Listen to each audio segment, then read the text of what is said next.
Hi everyone, so I've had a little bit more time on my hands than I normally would, so I've decided to service the engine on my boat and check in the weed hatch just to make sure that's all clear of anything. So that's the video I've got for you all to watch today. I hope you enjoy.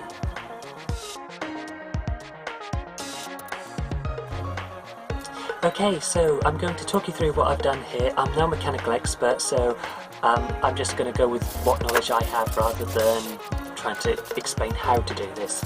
So anyway, my boat should have a little pump on the side of the engine for pumping the oil out, because you can't just remove the nut from the bottom beneath the engine like you would normally do in a car.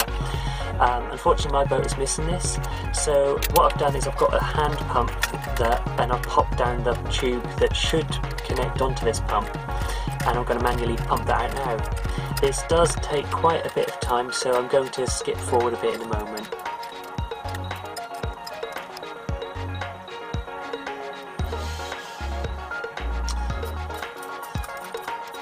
Okay, with that just about done, I'm going to take the pump out of the side of the engine and bottle up the oil so I don't spill it, because you know what things are like, you're bound to have an accident and have one hell of a mess to clean up if you do.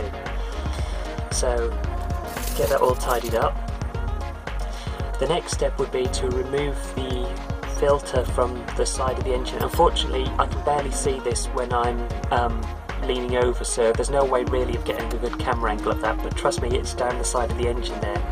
If anybody knows how to use one of these chain things properly to remove the oil filter, please let me know, because it's twice now that I've done this myself, and both times I'm pretty much nearly messed that up, so I'm sure I'm not quite using it right. It's got it off, but it's a bit iffy whether it's the right method I'm using or not. So anyway, that's the old one off there.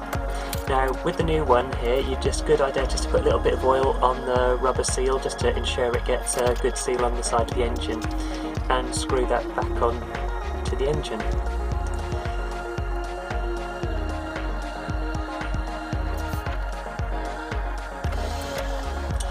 I'm also just going to quickly wipe around underneath it, so any oil that dripped down the side of the engine is cleaned off, so that if there is a leak afterwards, at least I'll know, so I can tighten it up a bit more.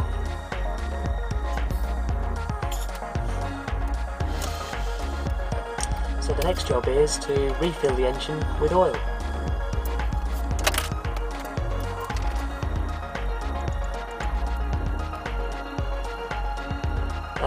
It took about 3 litres I think out, so that's what I need to put back in.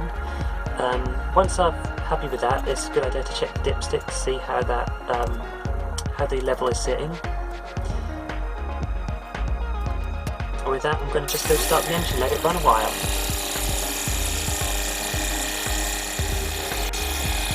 Okay, now then, just switch off the engine and I'm going to let that set for a bit and check the oil. And I'm all happy with that.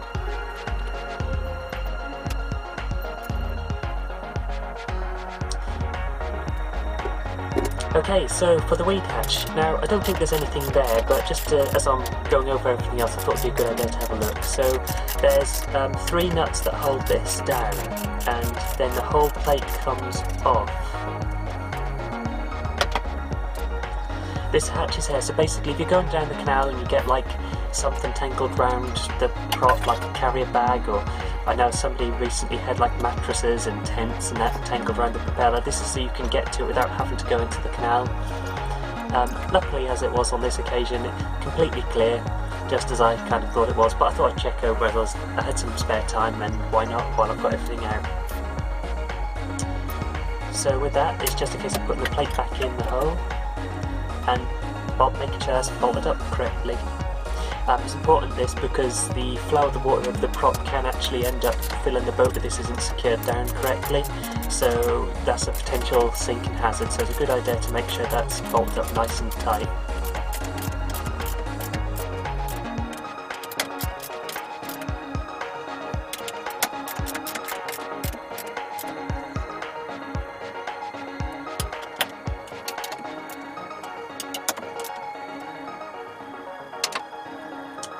Thank you very much for watching this video. I hope you all enjoyed watching.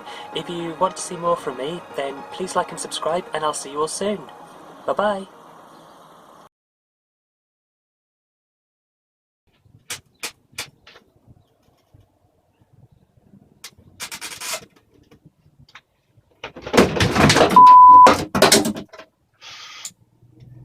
so I've had a little bit more time on to do, and I've just shoved the other end of the... I'm going to start this again because it's all messed up.